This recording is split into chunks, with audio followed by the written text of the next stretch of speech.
Hello, my friends, and welcome to today's episode of Stand Up coming at you from my childhood bedroom just outside Syracuse, New York, right on the edge of Marcellus, New York, where I attended Marcellus Central High School class of 93, baby. Always good to be back home, seeing my folks. Ended up actually taking the day off yesterday and had a great time. It's Julia and I up here with my mom and dad and visiting some friends. Always a great time to be here in the summer. I've been posting photos and all kinds of stuff on social media. I hope that you are doing well this Friday. If you're listening on Friday, I have got Christian Finnegan and Ophira Eisenberg together joining me for the first time in a while. We had a great conversation I think you're going to love. Lots of laughs, thoughtful moments, great analysis. We shit on Alex Jones, celebrated Ophira being cancerless for 10 years. Is that a word? Got deep as always. I think you're going to like it. Had a great time hanging out with folks last night at the happy hour hangout we do every Thursday at 8 p.m. There's like 30 or 40 or maybe more people there. We really enjoyed. That was,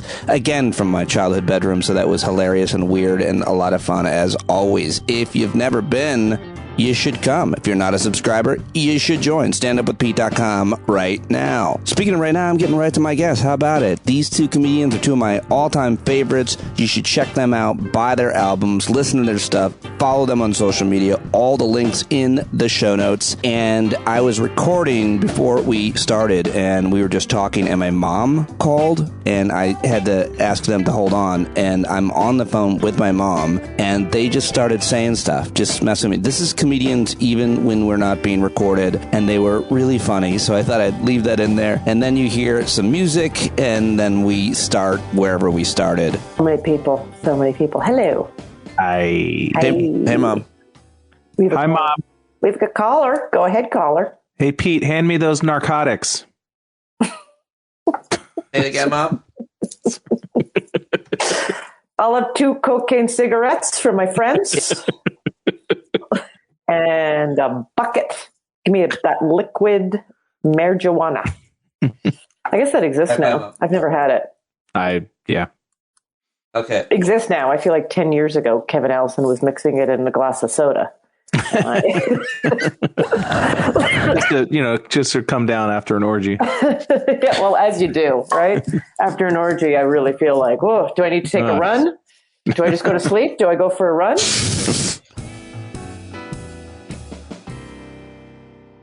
Every time I buy something now, I look at it from the point of view of any electronic. I was even just looking at a tripod that I bought, 6 months ago. And I recently bought one off Amazon for $20 that is like far superior. And I was like, every single time I buy anything in the technology and media world, you just have to look at it as like throwing money in a fucking pit. Yeah, it's like one step up from a disposable diaper. Like that's how that's how their staying power is. So you can't give it away. You can't resell it. Everyone thinks they can resell it. It's fucking worthless. Well, he can sell it to Pete now that he needs some to replenish his stash. I've got a 1987 tape deck player. Pete, can we do a podcast where your voice is modulated and we call it Stand Up With Me, and it's all the stuff you can't talk about on your podcast? Oh, you mean like a witness, like in a witness protection kind of thing, like?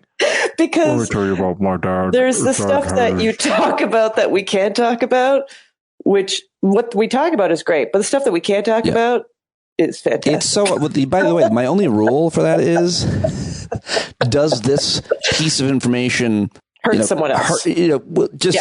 Compromise someone. Is it going to create more grief in your life than it's a privacy thing. Like, did they want to be a part of the show? That's right. Has always been the question. And I've tried to get as much permission as I can and work them in whenever possible. But I will say that for people who listen to the podcast and subscribe, usually on Thursday nights, I always do like a live hangout, and there's always anywhere from 30 to 50 people and that's where I lay out some of the stuff. Yeah, because it's safe. It's a safe space. It's not public, right. And like if someone wants to record it and put it out, so be it. They're gone forever in my life. But I don't. Well, no one's going to do that. I mean, I guess they could have a side recorder. No one's doing. But no one's doing that. It. I know. They're just not assholes. They're just recording it for now, so that if you then become super famous, then it will have more juice. Then. I think that. Do you think the Stargate of my potential super fame is still open? Because if so, let me. Like I'm 46. It's all there's up no here, end. baby. Yeah, there's no end of any of this. Anytime you think there is, the digital world has shown us that there are no walls. Well, I think Pete is saying though that like, do we really think there's any chance he's going to be famous now? That's what I was just saying. Oh, okay. Oh, I see what you're saying. Oh, okay. I thought you were saying in terms of people holding on to stuff for. I misinterpreted. I apologize. The answer is no. But here's the thing. I want to start what I wanted to ask you guys, because I'm here in my childhood bedroom. Yes. And first of all, there is a dispute about some things being thrown away.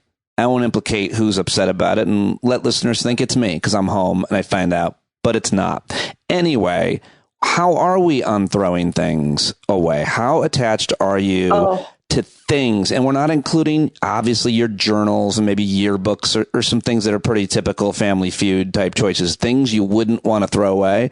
But what about other stuff that maybe someone has touched? And I've never seen Ophira more excited to answer a question. So let's go with her. Because I was literally writing about this morning. I love throwing things away. I would live in like not museum kind of level of sparse, but I would, if there was absolutely no clutter around me, I would be so happy. Clutter makes me feel like I'm going to be buried alive. And I think that's a common thing. That's why whenever you see a movie about like the future, it's always this just austere, minimal space. And because they don't want to pay for extra props and stuff like that. Right. But like, whenever you see a movie about the theater, there's never like kids' shitty artwork on the walls or like it's just this like in Dune. It's just like, where do people just throw their like pants when they take them off? It's everything is just so austere. There's no magazine or like to-do list or whatever. But so the phone, the disorganization of digital stuff, like my phone drives me crazy, and I'm never going to spend the time organizing that because so I can, on my deathbed, be like, my photos were in albums, like on my phone. Like, who cares? But the disorganization of it drives me crazy. And everyone is in it. Like that thing where I sometimes go through my photos because I reach capacity of the storage and I have to delete things. And let me tell you, it is, I think, a very for someone who loves throwing things away. When I look at videos of my child and go, do we really need this? And I'm the one that wants to go, no, delete it. And it's hard. I cannot delete a picture I could never delete a video of my daughter, even of her doing something nonsensical. Even when she grabbed my phone and made her own video when she was younger, like, hi, it's me, Julie. I'm not deleting it. Can't do it. It's like deleting her. I deny my kids even exist. That's how much you've deleted them. Yeah, I've deleted them completely. Every time they find your number, you delete them. Every time they find you, you just switch your number and delete them. Mm-hmm. What do you have? Christian Finnegan is like my fifth name. By the way, I just move and Well, what about you with clutter and more importantly, like throwing out things that mean something to you, or do things not mean?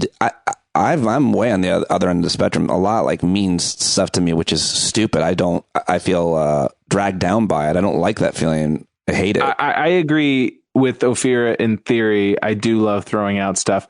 Stuff tends to collect just because I don't know when things come in, because I have often had the experience where I will then need something that I got rid of or whatever. But there's certain things like that is like when I started dating my wife, like I had that sort of trophy wall of CDs, that I had 2 1,000 CD shelves that were like, when I bring a woman home, that'd be like literally like if I had a lion's head on the wall, like, see what a man I am, see all the CDs I own. And she made me put them in CD books, which I was already like, jewel cases out. How will anyone know how much music I own? And then eventually I did have to digitize them, and I gave all of my CDs to a needy young comedian. But it was very hard for me to use as what, frisbees to just take. Well, I mean, to then digitize on their own. I'm okay. Sure. Oh, you gave a music collection to someone so they could basically have. Yeah, I would assume. That's actually. I was like, listen, cool. I'm not going through this. You're not picking CDs. Either take all of it or take none of it. Like, I'm not gonna like. This isn't right. What is this one about? So okay. So let me ask you another question about kind of sentimentality. When you do go home, is it is their home still? What do you call home? Because I'm home at my parents in the house I grew up on. Is it happy? Is it sad? Or the space itself? What do you connect to it? Because I always wonder when people go back home, are they just living some kind of torturous nightmare, or are they like me, pretty happy about it all? Like, I had a great childhood here, and I love being back here because it's just beautiful. It's way out in the country and it's gorgeous. What about when you go back 5 houses removed from where I grew up? Right. Like, there's nowhere, so I don't have any of those feelings at all. What about going? You either, Ophira? No, the house is sold. The parents are passed. So my brother, though, who lives in the same city as where we grew up, he's the only sibling that still lives in the same city, Calgary, where we grew up. And he kind of, and I know he hates it, that he has a bunch of the stuff too. A lot of it got sold in the States still. I took everything I can, but I'm aware that I live in New York. And I wasn't going to, I was dealing with another country and a whole country to cross. So I couldn't take much. And it was hard to let go of all that stuff. But then you do have to have the moment of, it is stuff. Like, nothing was valuable. Like, nothing had, so it depends how you, of course, say what is valuable. But nothing was like, oh, this is $1 million, $1,000. Everything was nothing. So it was just what meant something to you. And, I had like 4 days to go through that house where my mother kept kind of everything in a very well-organized manner and decide what I could take forever. And, in a weird way, you make critical choices. That's a weird reality show. They should have you should have been smart enough to put a camera on that. Ticking clock. But my brother has a lot of this stuff, and I remember him sending me a text going, every single time I look around my house, I just sing, there's always something there to remind me. Oh, wow. In a torturous loop.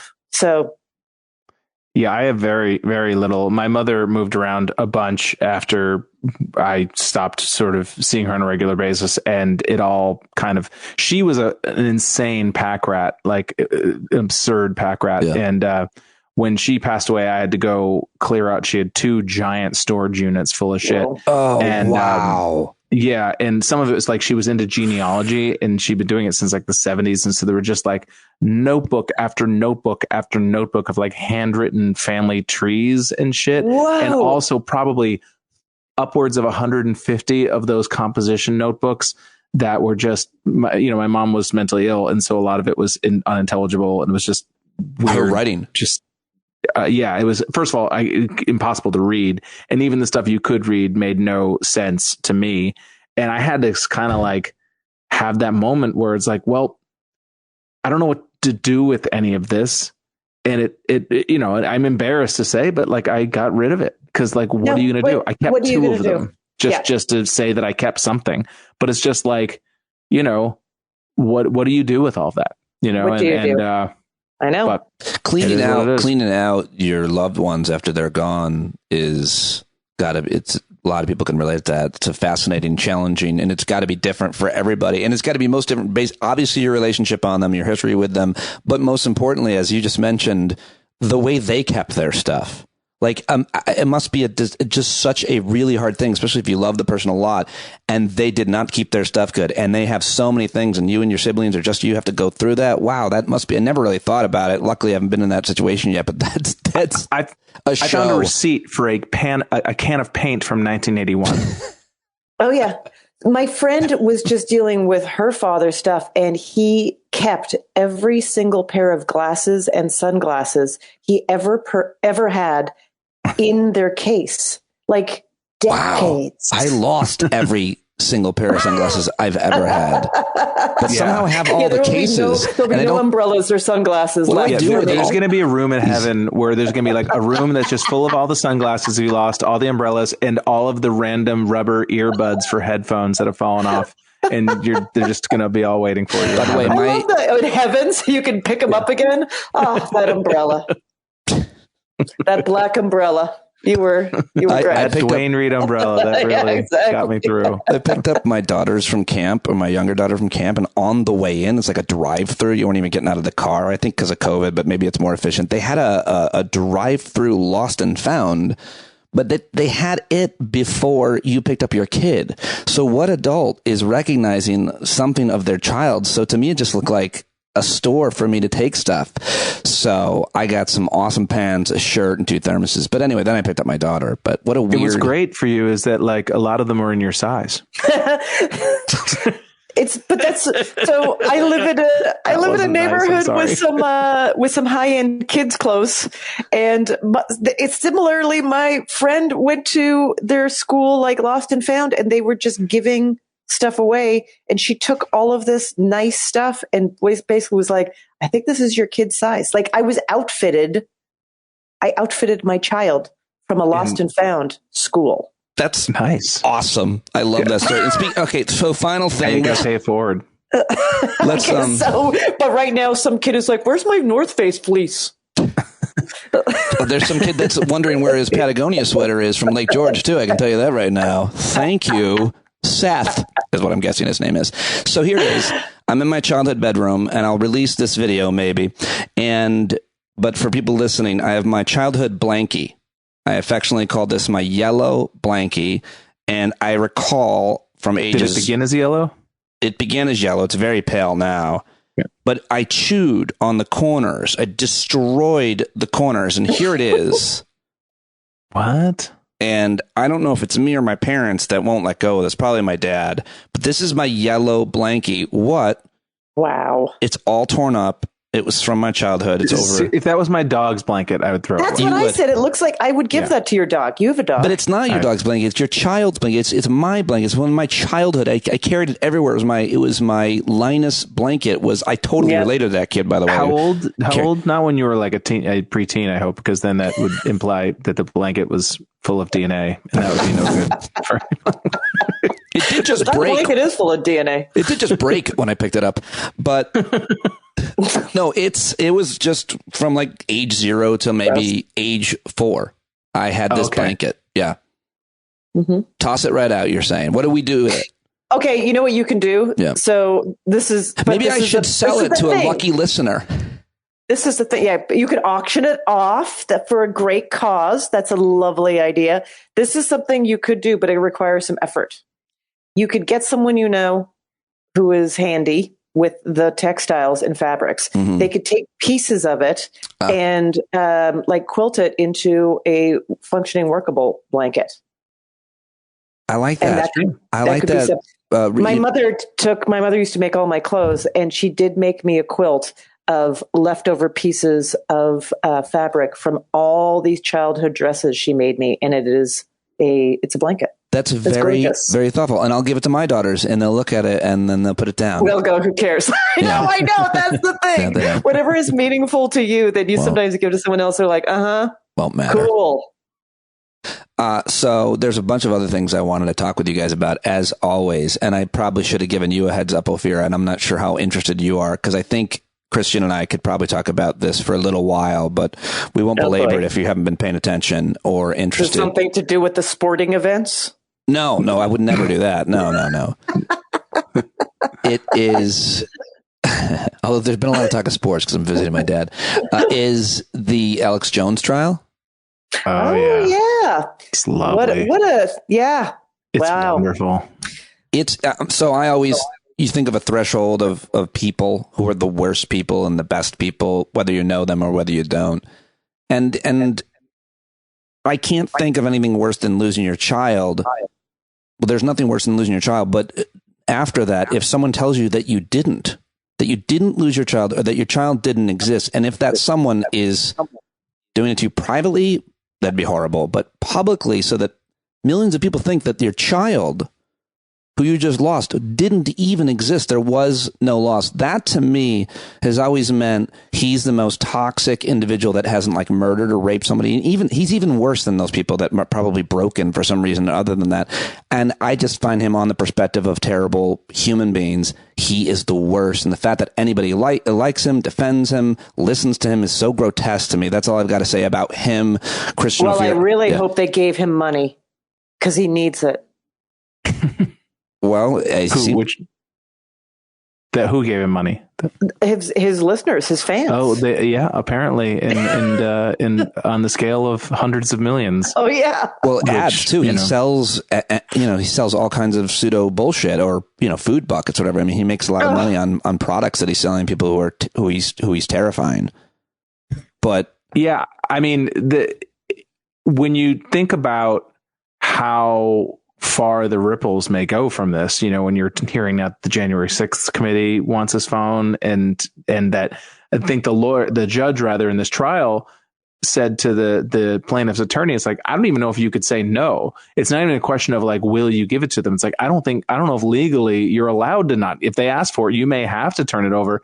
And to think about just the ripple effect of that, with all the people he's been in contact with, and I don't know how many of these people he texts with, but probably more than a few. I mean, apparently there's already a lot of texts with Roger Stone. In case anybody doesn't know, Alex Jones' lawyers in this case, where he's being sued by the Sandy Hook families, I think 9 of them, of defamation, I think, right? In this case, he was already found guilty. Now they're just haggling over how much money. Right, because he was bankrupt and then he lied about that. Yeah. And his lawyers accidentally sent all of Alex Jones' phone records, and I'm not sure if that's just who he called or the actual content of the text messages, voice messages, whatever. And one of them is, they're saying that he texted Roger Stone in an intimate fashion or something. It's very possible now that I want to spread the rumor that Alex Jones and Roger Stone had sex. Ooh. Disgusting. Is it really you want to just get that? Roger Stone is kind of polyamorous, and that is not the way I read the word intimate. Oh, okay. I took intimate as being personal and stuff that they would not want to be revealed. Both of those people have never gotten off without staring at themselves in a mirror. Oh, I'm sure they were in a mirrored room. Yeah. Okay, sorry. Filled with the tears of their victims. Yeah, for sure. As they're crying on them. Of their entire two of the worst people. I'm sorry. Just for a moment, I was imagining Alex Jones's sweaty, gross torso hovering above me, and it sent me to a place. It sent me to a place. Wow, it sent me to a different place. I wasn't expecting just now the way you described it. What else what else are you? How important is this? I mean, I interrupted with the update of what it was, but you're saying that the tentacles of this, his phone records. Who would have thought that he lies about these poor people's children not ever living, much less dying, and then as a result of that, years later, he's implicated or he's investigated because they get those texts by the Department of Justice for connections to the insurrection as a result of his horrible behavior. It argues for karma.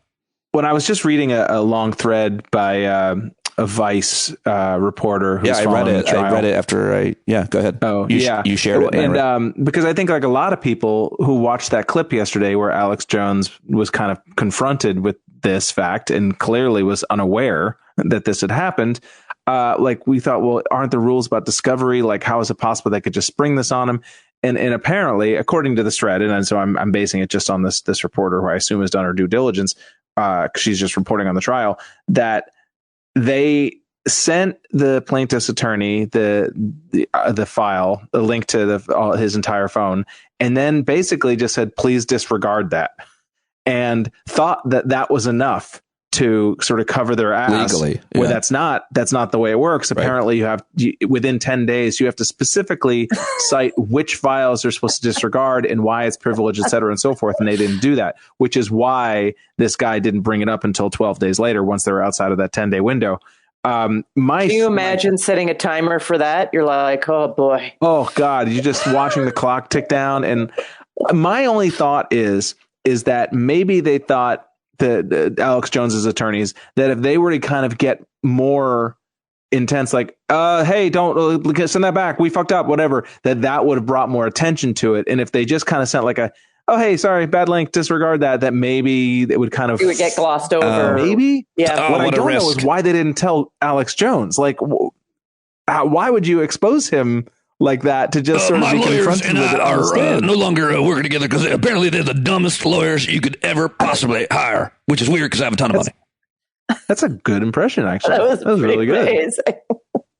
It's a tough guy. He is a tough guy to impersonate. Crazy. So yeah, it's really, I don't know. It makes me feel really good. I'm kind of obsessed with it. I'm not supposed to be looking at the news right now this week, especially. It's delightful. It's really delightful. And watching him on the stand, the headlines, they're having a field day, whether it be social media or Mediaite. Mediaite had a headline, I think, or maybe it was Raw Story, that said Alex Jones nervously drinks from empty cup.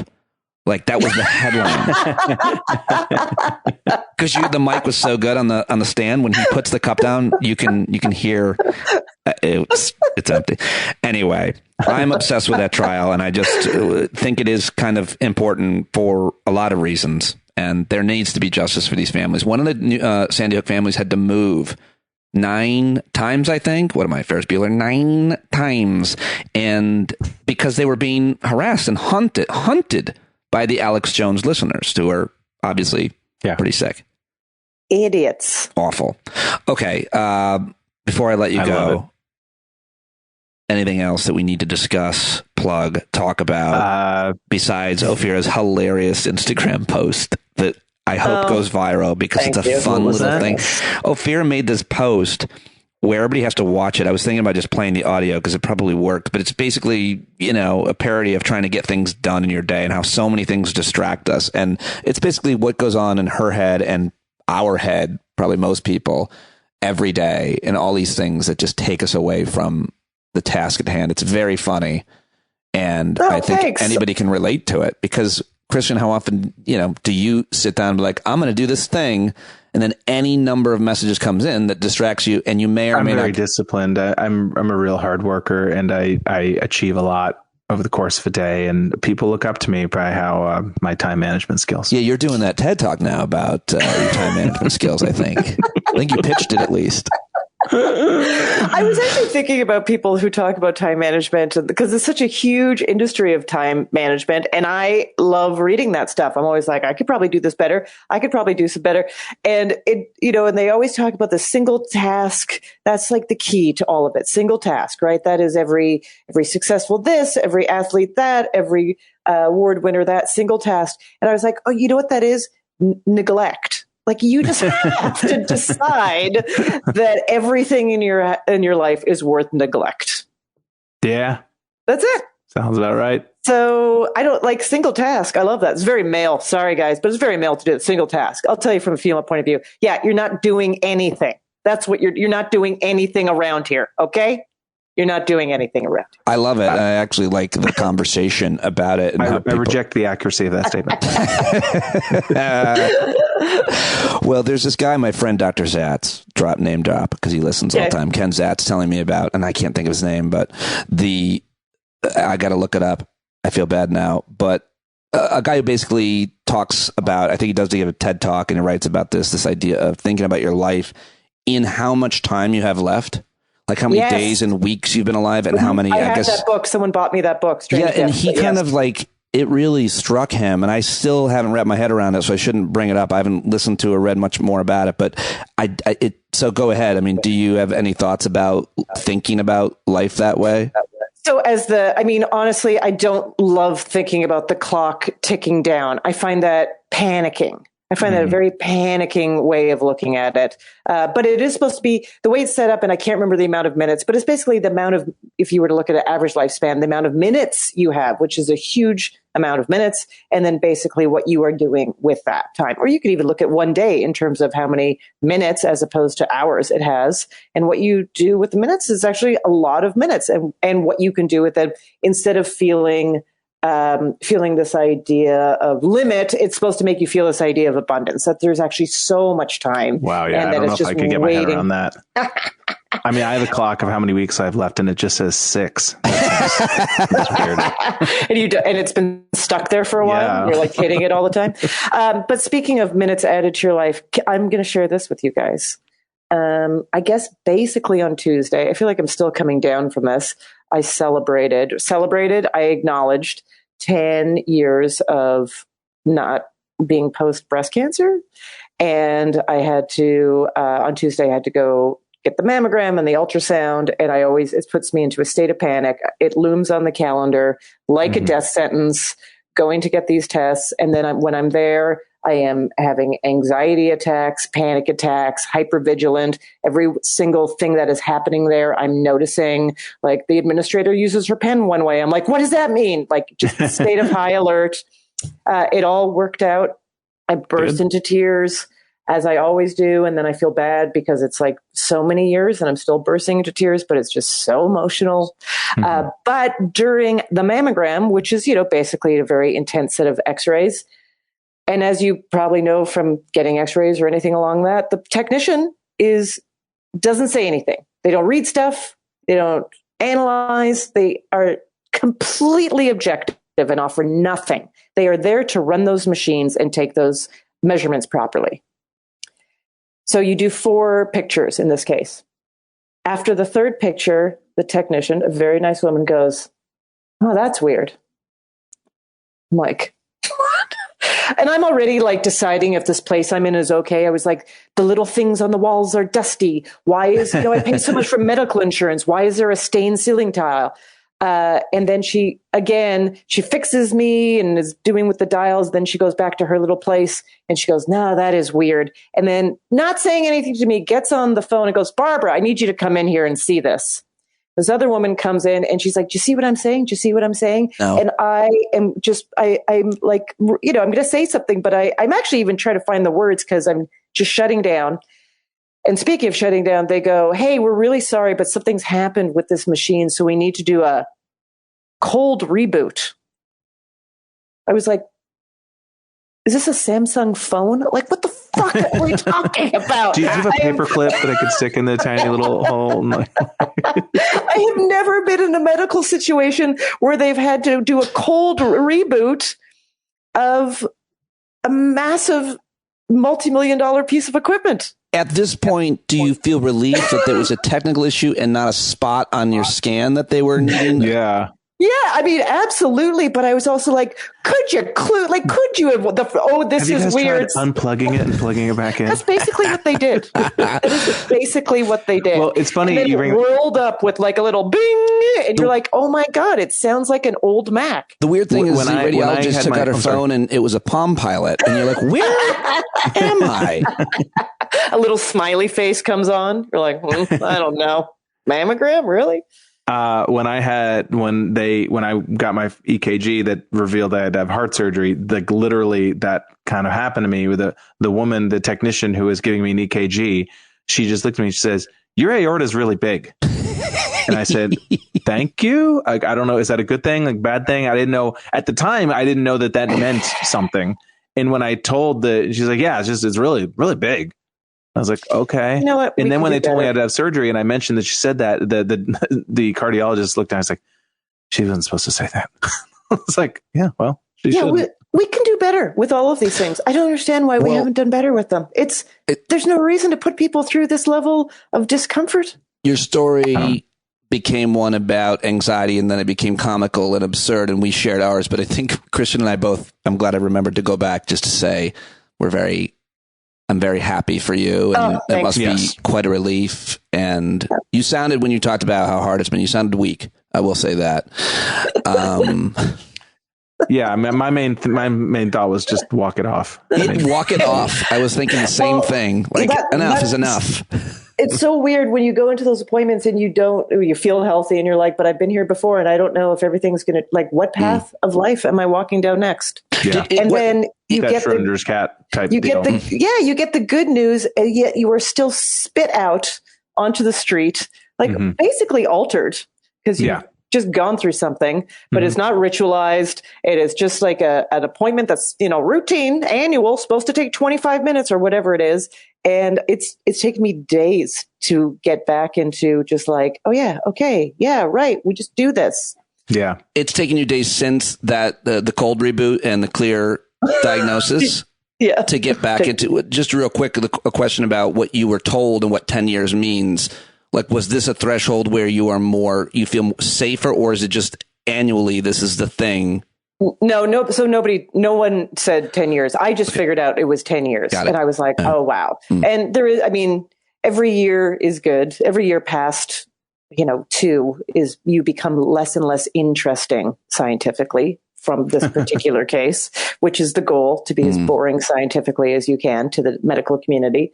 But, you know, there's no like, it's the really, statistic, no one's going to give you a statistic, basically. It'd be like, oh, now it's 3% or something. Mm-hmm. well, They'll always be like, who knows? You win. You've defeated cancer. you get a certificate. That's right. Well, chip. I appreciate both of you, obviously, for always being really vulnerable and transparent about your health issues. And people, and I'm also sensitive to the fact that maybe people didn't know about Christian's journey and hear about our talks, you know, last year. But his aorta is smaller now.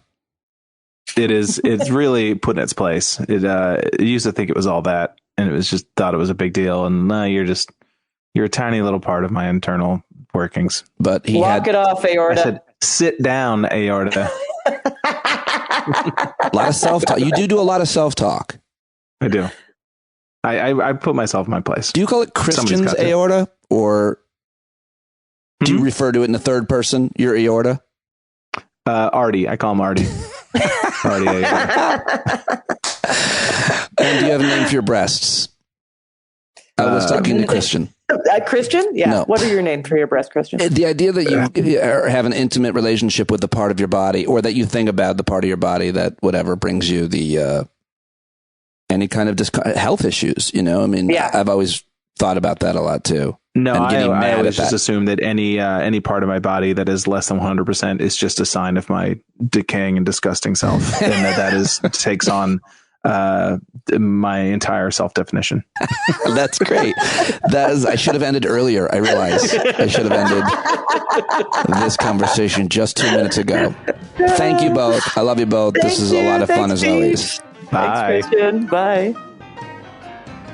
All right, there they go. Ophira, Eisenberg, Christian Finnegan. Go listen to their albums. Go buy their stuff. Go follow them on social media. All the links in the show notes. Thank you very much for putting up with me this week. I hope you got as much out of it, or even half, or a percentage as much out of it as I did. I learned so much from all of our guests. Let me know who you want to hear on the show. Email me how to make the show better. standupwithpete@gmail.com. What do you like? What don't you like? Let me know. One thing I know we all like is the great John Carroll.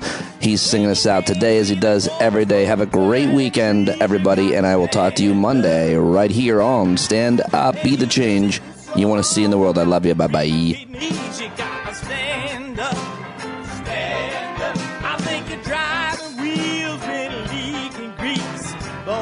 Better stand up, stand up. Well, there's a whole lot more of us who know us right. They'll keep right on ignoring us if we keep sitting tight. You got to open up the window to let in some light. You gotta stand up, that's right. You got to rise up, you got to stand up. You gotta stare the devil straight in the eye. We got to let him know it's his turn to go. See it clear and all you hear is a lie. Don't get up off of your butt, get down off of your fence. And even if it ain't a very friendly audience, well, they'll begin to listen when you start making sense. And you stand up, stand up. No need to point your rifle to defend your town. Just stand up, stand up. You know they can't deny you what you're laying down. Oh, you better stand up, stand up. Show your face of every color, yellow, black, red, and brown. She's the place where every lost child will finally be found. There's only one thing to do before we stand our ground, and that's stand up, stand up. Well, the founding fathers saw a land for all. They had to stand up, they had to stand up. They had a keen imagination for a crystal ball, drawing all the plans of stand up. But all they had to go on was the time they were in, with other causes for laws, and since they weren't even sin, they knew that change was gonna come before the change could begin. They had to stand up. All right, they had to stand up. We got to stand up. We got to look the devil square in the eye. We gotta let him know it's his time to go, and make it clear when all we hear is a lie. Why you lying awake wondering where the money all went? see him flee the scene of that experiment. If you stand up, all right, we got to speak up, we got to reach up and raise your voice in every way you know how. Don't be toes up, you got to show up. Ain't no better time to do it but now. No need to pledge allegiance to no wanton tribe. Rise up and show obedience to the voice inside. And listen well and it'll tell you not to run and hide. It says stand up.